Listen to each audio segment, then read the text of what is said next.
Brad and Ryan, before we get into what I think is a really inspirational part of your story, talk for a moment about Kentuckiana Mortgage, which I know you co-founded in 2018. Yeah, 2018 with two business partners, Keith Collins and Eric Jones. We got together in the summer of 2018. We'd all been in the mortgage industry for quite some time, and we really just wanted to create a different client experience, try to make things easier. The home buying process is stressful as it is anyway, and so we wanted to make the mortgage process as easy as we possibly could make it. Ryan, how do you fit into this? So Brad and I work as a team with our clients, and then I also help with just the day-to-day operations of Kentuckiana Mortgage Group. How do you make that work? Because, I mean, I'm right there with you. There are a lot of us who work alongside family members, but husband and wife. Yeah. I mean, how do you make that? Most days it works good. Yeah, I think both of us have our strengths, and so a lot of times we try to just stay in our own lanes, but there is times where we need to collaborate and talk through whatever we're dealing with in that moment. But I think that works really well for us, and it's going on a little over 3 years now of us actually working together, and it's gone really well. And everybody has their days, right? Sure. But for the most part, it's pretty smooth. 4 years. 4 years. 4 Yeah. years. So lost a year there. Yeah. Something that, though, is really important to you both and important as a company, Kentuckiana Mortgage supports a lot of community events, community endeavors, initiatives. Why is that important as part of your mission? We just want to give back. All of us were born and raised in this community, and we want to do whatever we can to give back to, like you said, different charities or participate in whatever events and help in any way that we can, honestly. How does that make things more fulfilling? Because there are some people who work to work, and then there are people who work with an intention of being able to give back. Yeah, we say all the time, like, it's a lifestyle for us. It's not just a job. It has become who we are, not only as individuals, but as a family for our business and our children, our family. So it just brings more value to the things that you do in the day to day. We love seeing our clients at Kroger when we go shopping, and And you set out to provide a different experience. And Exactly. when you see those clients and they're happy to see you, you've accomplished that. Yeah. Exactly. And so when we started this, the goal was always to get downtown and be part of the redevelopment of downtown New Albany. And so bought our building down at 4th and Main and did some painting and a little renovation. And we just love being downtown and a part of that and walking to the different shops and restaurants and really just truly supporting local as much as we can. Absolutely. And of course, we're referring to downtown New Albany. But let's back up from 2018, because 10 years before that, Brad, I mean, you had a harrowing, life-changing occurrence. Yeah, so leading up to July 3rd of 2008, I had been fairly sick, very tired, night sweats. I checked all the cancer boxes. I just didn't know that I was checking all the boxes. Went to the doctor, sent me to the hospital, and then eventually had a CT scan done on my chest. And then that was when, July 3rd, when I was told that I had a tumor in my chest cavity the size of a grapefruit. What did they call that?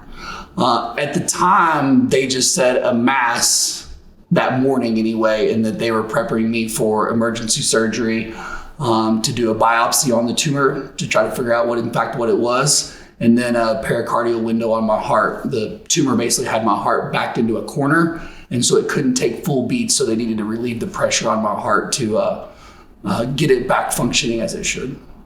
And then what happened? Ultimately, the diagnosis was mediastinal non-seminoma. They gave me 6 months to live, and I did not like that. And so I asked what we could do, and the answer was as much chemo as I was willing to do. And so that's the path we took. So when you say as much chemo, what does that look like? And especially, and this is something I feel like everybody's been touched by cancer, but I am learning that's actually not the case. Very often you may know someone who knows someone, even though there are a lot of people who don't have family members, but they don't really know what does cancer look like. So explain what that means. Yeah, so they let me recover for a couple days from my surgery, and then they started my first round of chemo while I was still in the hospital. And so it was a cisplatin-based chemotherapy, and it was 40 hours a week. So I would start in the morning at 8 a.m. to do chemo till 5, and then I would be on rest until the next morning. And so one round was a full week. They would give me a 2-week recovery period, and then I would start the next week. And so you have these meds going in through your chemo port, pumping into your body. And what did that do to you? Severe muscle atrophy, no appetite. I lost 50 pounds very, very quickly. Was very thin and frail. Energy levels were just gone. I've told a lot of people this, and this is the easiest way for me to describe it, is I couldn't go up a flight of steps without stopping and sitting down and taking a break before I was able to finish the second half. At what point did you look at, okay, 6 months to live, or else I'm going through this hell? I don't know. Could I keep going? There was maybe a brief moment, but in my mind at the time, it was, I just got to do what I got to do. Yeah. And it didn't matter what that was. This is just, I just trying to keep telling myself, like, this is temporary. I'm going to get through it, and I just got to get through it. You just got to do what you got to do. What did you use to boost yourself, or how did you do that? Because it can be very dark, and I think I now understand why some people spiral and stay down in that negativity. So family support system and friends were absolutely instrumental. At the time, my mom had stopped working or took time away from work to spend. She was basically my full-time caregiver, taking me to and from chemo appointments, and then back and forth from the cancer care center to home every night. And then I had great friends come by all the time to sit with me, and the Summer Olympics were on in 2008 at the time, so I watched a lot of the Olympics and events that maybe I didn't really normally watch. One of my friends got brought me a Nintendo with Mario Kart. I got very good at Mario Kart, but I spent a lot of time on the couch just resting and trying to recover from each one of those rounds. So you get through chemo, 400 hours of chemo, and then what happens next? So my oncologist and surgeon at the time were nervous about continuing with a surgery to try to take the tumor out. My cancer markers had been basically non-existent, and so they're like, let's just leave it as is, as a dead mass in there, and we're just going to monitor it and do blood work. It was every other week. So they were monitoring, doing blood work every other week, and it didn't show itself again until about 2 months later, would have been the first or second week of February of 2009. And my cancer markers spiked again. And at that point, it was, as much chemo as you've done, more chemo is not going to do it. So our option is get comfortable, or we go in and try to cut it all out. And so you chose to cut it out.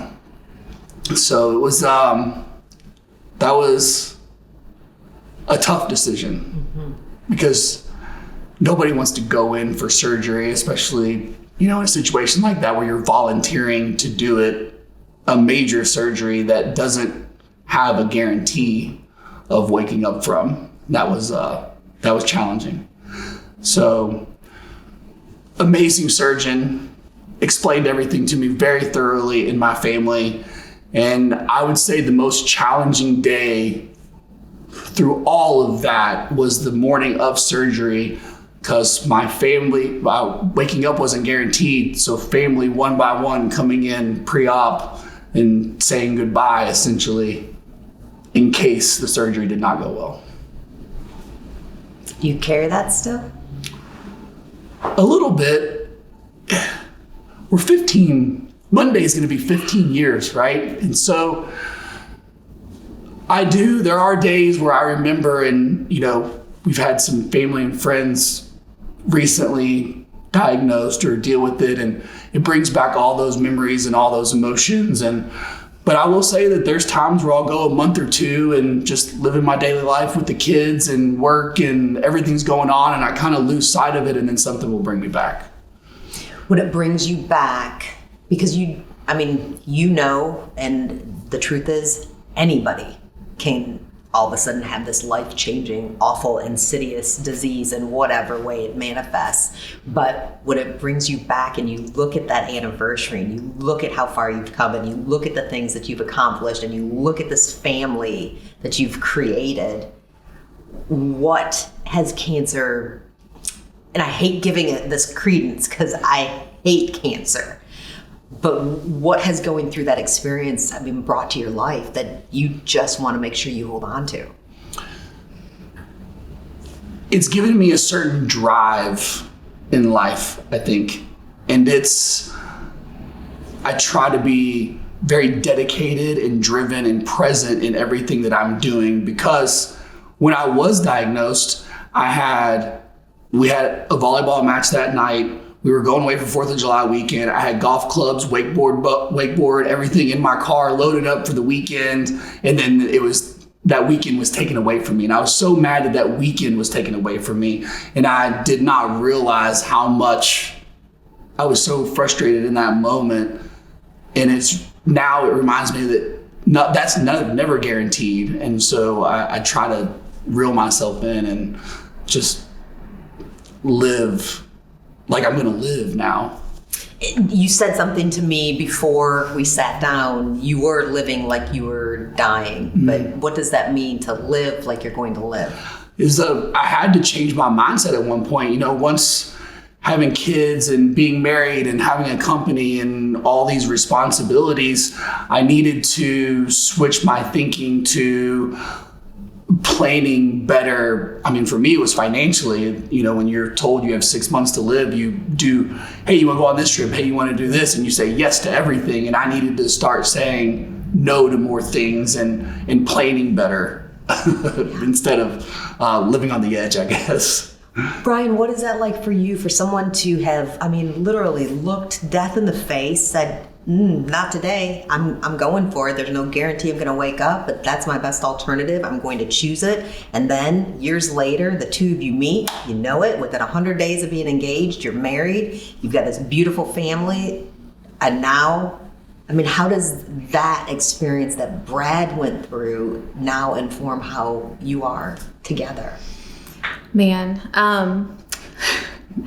he's great. He's a lot sometimes. It's been, it's just heartwarming how he's taken everything in stride. And we talked about this the other day, like Rory, our daughter's just turned 7. So she's just now starting to understand, what it means to be sick. And we've started to just explain to her, like, yeah, Daddy used to be really sick. And now we do, as a family, take as many opportunities as we can to spend time together, whether that's afar and doing fun things or just sitting at the dinner table and enjoying each other's company in the evening. Brad definitely still loves to travel, so that keeps me busy, keeping things, holding the fort down sometimes. But yeah, it's put a different perspective on life for me as well. When it comes to just looking at your whole story, which of course isn't finished, you write new pages every single day. Take what you've learned, Brad, with dealing with cancer, and how has that affected you as a business owner? How does that make you even a better business owner? I'm going to interrupt Brad here. Okay. And say, from an outside perspective, even before I became licensed and joined Brad, he takes every single day to make sure that he is the absolute best he can be for everyone else. And surely that has come from this experience. His clients know it. Our family knows it. I see it every day. He is his hardest critic, and he is so good at what he does. I appreciate that. Thank you for those kind words. Wow, I did not expect you to do that.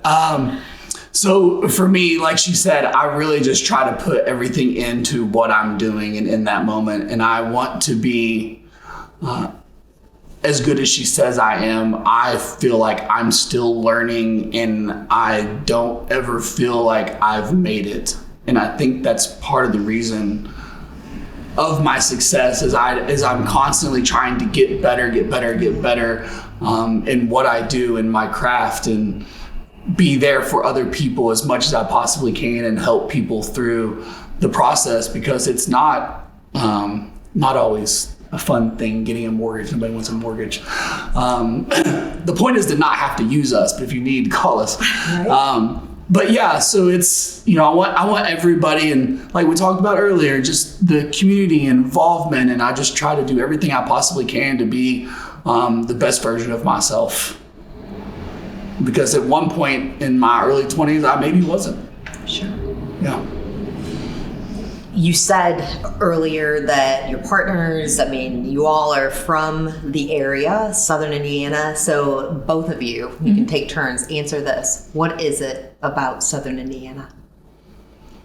My favorite thing about Southern Indiana is we have the big city feel with Louisville just right across the river, but we also have a very small community feel at the same time. And I'm sure that other places around the country have that same thing, but that's special to me. I like having that big but small feel at the same time. What about for you, Ryan? I agree. I lived in Bloomington for 6 years and I loved it. It was great, but it's not home. There's something about, going to get your groceries and seeing one of your neighbors there and just feeling loved by your community. And I think that New Albany and Southern Indiana in general does a really good job at doing that, making everybody feel like they are where they need to be. Absolutely. Now, Brad, last question. You said that you celebrate a big milestone on Monday of sitting down and talking, and that is the 15th? 15 years. Cancer-free. Yeah. What do the next 15 years look like for you? The kids, that's the next 15 years, I keep doing what we're doing with Kentuckiana Mortgage Group, keep staying involved in the community. We are very involved with the IU Cancer Center in Indianapolis. That's where my treatment and where my oncologist was. And then, like I said, the kids, I think, is the next 15 years for us, because they're the most important things that we got going right now.